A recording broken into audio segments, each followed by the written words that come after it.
Hey guys, I'm Luke and today I'm gonna show you how to fix a motherboard problem. When your motherboard stuck to the splash screen like this, you can try unplugging all the cables except the power cable, this one.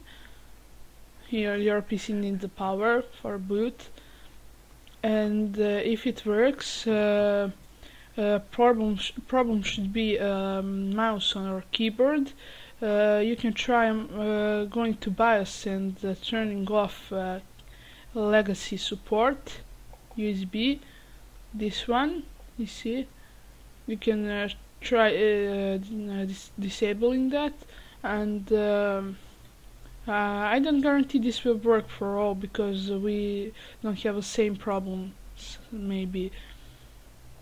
And if it works, you can subscribe and share.